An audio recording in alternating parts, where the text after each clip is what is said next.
আসসালামু আলাইকুম ওয়া রাহমাতুল্লাহ।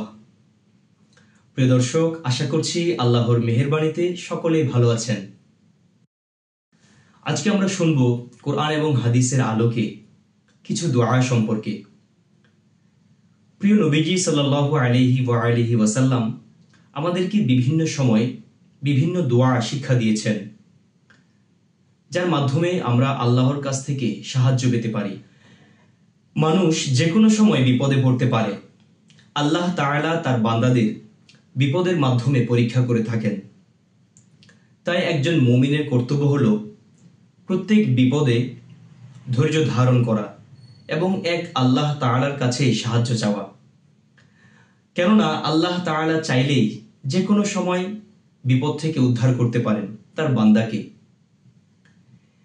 এই মর্মে প্রিয় নবীজি সাল্লাল্লাহু আলাইহি ওয়াসাল্লাম আমাদেরকে কিছু দোয়া শিক্ষা দিয়েছেন, যেগুলো আমরা নিয়মিত আমল করলে এবং 5 ওয়াক্ত নামাজের পর নিয়মিত পাঠ করলে আল্লাহ তাআলা অবশ্যই আমাদেরকে বিপদ থেকে উদ্ধার করবেন। এবং বিভিন্নভাবে মহান আল্লাহ তাআলা পবিত্র কোরআনে আমাদেরকে বিভিন্ন দোয়া শিক্ষা দিয়েছেন, যা দ্বারা আমরা আমাদের বিপদ থেকে উদ্ধার করার জন্য আল্লাহ আমাদের সাহায্য করবেন। যে দোয়াগুলো পাঠ করে আল্লাহর কাছে সাহায্য চাইলে আল্লাহ পাক রব্বুল আলামিন আমাদের অবশ্যই সাহায্য করবেন। এই মর্মে পবিত্র কোরআনে আল্লাহ তাআলা বলেন, ইয়া আইয়ুহাল্লাযীনা আমানুস্তাঈনু বিস-সাবরি ওয়াস-সালাহ ইন্নাল্লাহা মা'আস-সাবিরিন। হে ঈমানদারগণ, তোমরা ধৈর্য ও সবরের মাধ্যমে আল্লাহ তাআলার কাছে সাহায্য প্রার্থনা করো। নিশ্চয়ই আল্লাহ ধৈর্য ধারণকারীদের সঙ্গে আছেন। প্রিয় দর্শক, এই আয়াতের মাধ্যমে আল্লাহ তাআলা আমাদেরকে এই শিক্ষা দিচ্ছেন, ধৈর্য ধারণকারীদের সঙ্গে আল্লাহ আছেন। ইহা অত্যন্ত গুরুত্বপূর্ণ, কারণ মুমিন সবসময় সর্বদা আল্লাহর উপর তাওয়াক্কুল করে এবং বিপদে ধৈর্য ধারণ করে।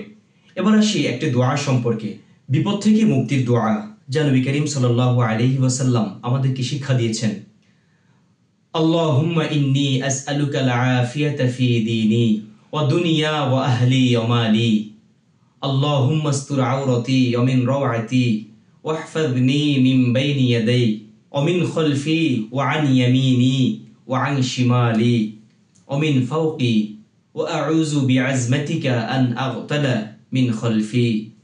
এর অর্থ হলো, হে আল্লাহ, আমি আপনার কাছে আমার দিন, দুনিয়া, পরিবার ও ধন সম্পদের নিরাপত্তা কামনা করছি। হে আল্লাহ, আমার দোষ ত্রুটি গোপন রাখুন, আমার সৌন্দর্যগুলো বৃদ্ধি করুন এবং সমস্ত প্রকার বিপদ থেকে আমাকে রক্ষা করুন। আমি আপনার কাছে আপনার মহত্বের উসিলায় আশ্রয় প্রার্থনা করছি।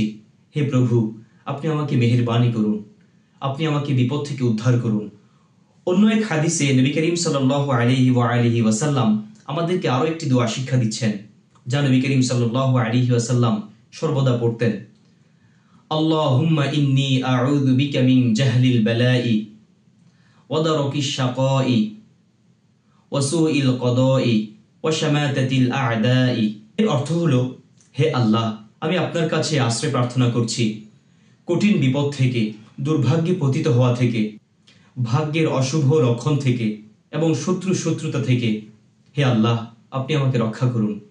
হযরত আবু দারদা রাদিয়াল্লাহু তাআলা আনহু থেকে বর্ণিত, তিনি বলেন, যে ব্যক্তি সকাল সন্ধ্যায় এই দোয়াটি পাঠ করবেন, আল্লাহ তাআলা তাকে সকল প্রকার বিপদ থেকে রক্ষা করবেন।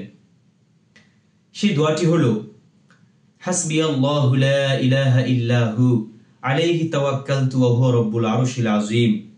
এর অর্থ হলো, আল্লাহই আমার জন্য যথেষ্ট, তিনি ব্যতীত কোনো উপাস্য নেই, আমি তার উপরেই ভরসা করি এবং তার কাছে সাহায্য চাই, যিনি আরশের অধিপতি। হযরত উমর ইবনুল খাত্তাব রাদিয়াল্লাহু তাআলা আনহু বর্ণনা করেন, নবী করিম সাল্লাল্লাহু তাআলা আলাইহি ওয়াসাল্লাম বলেন, যে ব্যক্তি আল্লাহর উপর ভরসা করবে এবং আল্লাহর উপর ঈমান রাখবে, আল্লাহ তাআলা তার রিজিকের মধ্যে এমন বরকত দিবেন যে, যেভাবে তিনি পাখিদের দিয়ে থাকেন। যেমন পাখিরা ভোরবেলায় ঘর থেকে বের হয় খালি পেটে, কিন্তু যখন সে সন্ধ্যাবেলায় বাসায় ফিরে, তখন ভরপেট নিয়ে সে বাসায় ফিরে।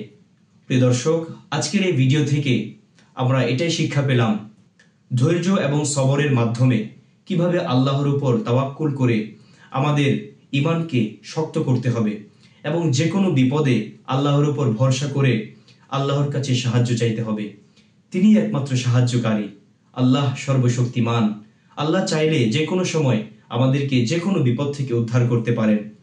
তাই আমাদের কর্তব্য হলো নিয়মিত নামাজ আদায়ের মাধ্যমে নবী করিম সাল্লাল্লাহু তাআলা আলাইহি ওয়াসাল্লাম যে দোয়াগুলো আমাদেরকে শিক্ষা দিয়েছেন এবং আরো বিভিন্ন দোয়া রয়েছে, হাদিসে পাকে বর্ণিত আছে, একমাত্র দোয়াই মানুষের তকদিরকে পরিবর্তন করতে পারে। আপনি যদি আল্লাহর কাছে দোয়া করতে পারেন, আপনি যদি আল্লাহর কাছে দোয়া করতে জানেন, দোয়ার মতো দোয়া করলে আল্লাহ তাআলা আপনার তকদিরকে পরিবর্তন করবেন। ভিডিওটি ভালো লাগলে অবশ্যই লাইক দিবেন এবং শেয়ার করবেন। এতক্ষণ আমাদের সঙ্গে থাকার জন্য অসংখ্য ধন্যবাদ। আসসালামু আলাইকুম ওয়া রাহমাতুল্লাহ।